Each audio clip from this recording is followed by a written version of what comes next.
PM পোষণ মূলত mid day মিলের কর্মসূচি। এই কর্মসূচিকে কেন্দ্র করে যে বৈষম্য ছিল আমরা দূর করেছি। হাই স্কুল এবং আপার প্রাইমারিতে মিড ডে মিলের বরাদ্দ ছিল 10 টাকা, প্রাইমারিতে ছিল 6 টাকা 78। আমরা প্রাইমারির ক্ষেত্রে 10 টাকা করেছি, রাজ্য সরকার বাকি অর্থ প্রদান করবে এবং 1 আগস্ট থেকে এটা কার্যকর করা হবে। 1 আগস্টেই পাইলট প্রজেক্ট হিসেবে কলকাতার একটি বড় অংশে ইসকনের দ্বারা মিড ডে মিল বিতরণ হবে এবং ইসকন সাত্ত্বিক শুদ্ধ প্রোটিনযুক্ত খাবার পরিবেশন করবেন। তার বাইরেও আমরা এসএইচজি গ্রুপের মাধ্যমে প্রোটিনযুক্ত ডিম আলাদা করে আমরা দেওয়ার ব্যবস্থা করছি, যাতে আমাদের এখানকার ছাত্রছাত্রী বা আগামী দিনের ভবিষ্যৎ তাদেরকে আমরা প্রোটিনযুক্ত সম্পূর্ণ আহার দিতে পারি। এর সাথে সাথে যে কথা মাননীয় দীপক বর্মন মহোদয় বলেছেন, শিক্ষক, শিক্ষাকর্মী, প্রধান শিক্ষক এবং আপনাদের লাইব্রেরিয়ান থেকে ল্যাবরেটরি, আমাদের ক্রীড়া শিক্ষক থেকে শুরু করে সব জায়গায় শুধু নাই নাই নাই, ফাঁকা ফাঁকা ফাঁকা। এমনিতেই বিগত দিনে শিক্ষক নিয়োগ এবং সেই সংক্রান্ত যেসব ঘটনা ঘটেছে সেই কথাগুলি আজকে গুরু পূর্ণিমার দিনে তুলে এই মহতি পবিত্র অনুষ্ঠানকে আমি অপবিত্র করতে চাই না, কিন্তু আমরা এখান থেকে বেরিয়ে এসেছি, রাজ্যের জনগণই বেরিয়ে আসতে বলেছেন।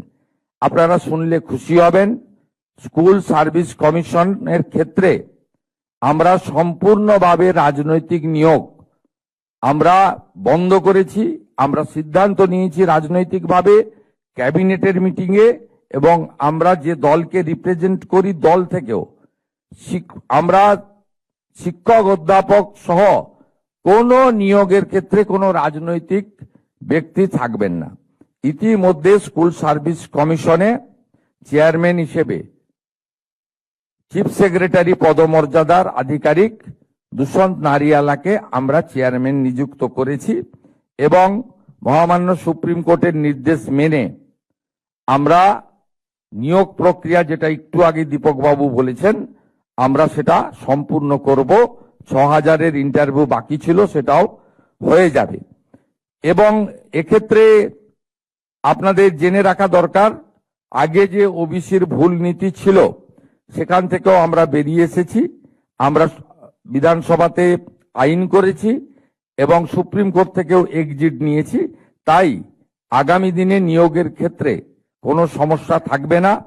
আমরা বিশ্বাস করি বাজেটে মাননীয় অর্থমন্ত্রী যে ঘোষণা করেছেন, এই 12,000 শিক্ষক শিক্ষিকা নিয়োগের পরে আরো অন্তত 38,000, অর্থাৎ এই অর্থবর্ষে ধাপে ধাপে 50,000 শিক্ষক শিক্ষাকর্মী, অধ্যাপক অধ্যাপিকা অর্থাৎ শিক্ষা ক্ষেত্রে আমরা ধাপে ধাপে নিয়োগ করতে পারবো এবং অত্যন্ত পরিচ্ছন্নতার মধ্য দিয়ে।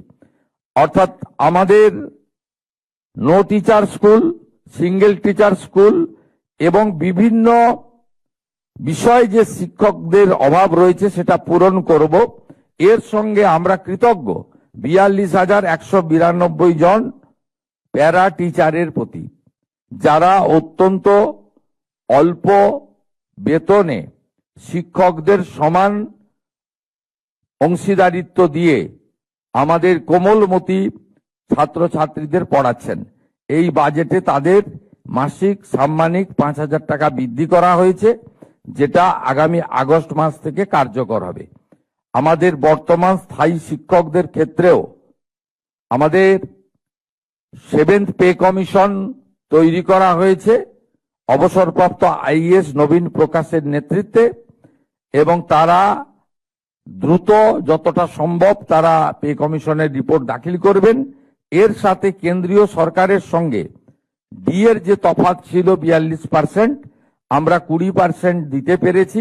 অর্থনৈতিক অবস্থা রাজ্যের ভালো নয়, ধীরে ধীরে এই গ্যাপ আমরা মেকআপ করব এবং আমরা অর্থমন্ত্রককে বলেছি যে পুজোর মাসে ছুটি পড়ার আগে অক্টোবরের বেতনে যদি এটা যুক্ত করে দেওয়া যায়, তার প্রচেষ্টা আমরা নিয়েছি।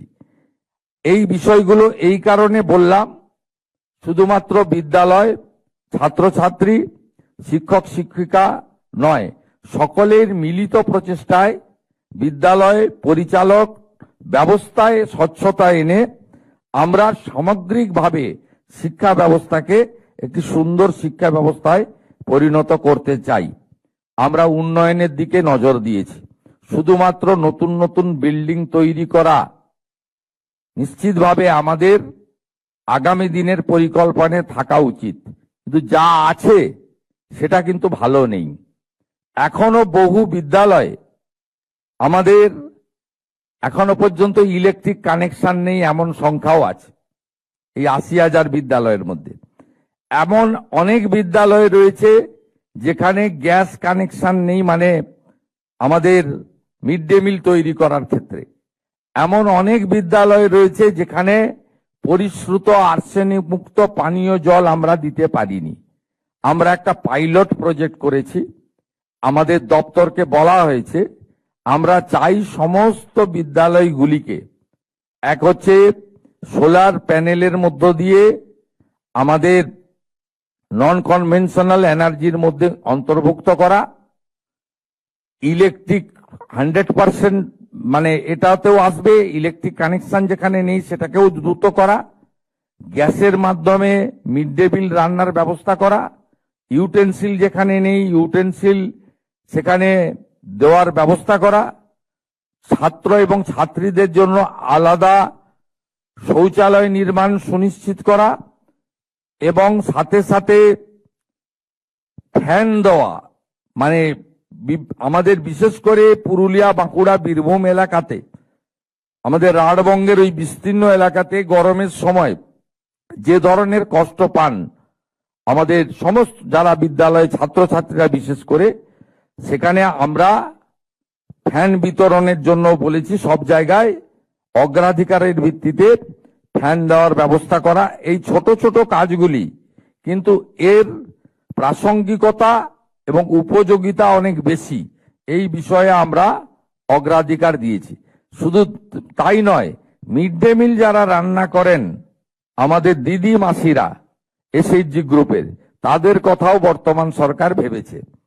তারা মাত্র 2,000 টাকা করে পেতেন, আমরা আগামী মাস থেকে তাদেরকে 1,000 টাকা বৃদ্ধি করেছি, 3,000 টাকা করে তারা পাবেন। আমি আর কথা বাড়াবো না। বিদ্যালয়ে, সরকারি বিদ্যালয়ে শিক্ষা ব্যবস্থাকে অত্যন্ত উচ্চমানের নিয়ে যাওয়ার জন্য এবং প্রাইভেট বিদ্যালয়গুলির সঙ্গে প্রতিযোগিতায় আমাদের বাড়ির ছেলে, কৃষকের বাড়ির ছেলেরা মেয়েরা, গ্রামে থাকা সাধারণ বাড়ির ছেলে মেয়েরা, নিম্ন মধ্যবিত্ত দরিদ্র, আর্থিকভাবে দরিদ্র বাড়ির ছেলে মেয়েরা যাতে সমান যোগ্যতায় পায় সেই ব্যবস্থা আমরা নিয়েছি। হারিয়ে যাওয়া বিবেকানন্দ মেরিট স্কলারশিপ যোজনাকেও আমরা ফিরিয়ে এনেছি, যাতে যে সমস্ত আমাদের উচ্চ মেধার ছাত্রছাত্রী আছে অর্থের অভাবে তাদের উচ্চশিক্ষা বন্ধ না হয় তার ব্যবস্থাও করেছি।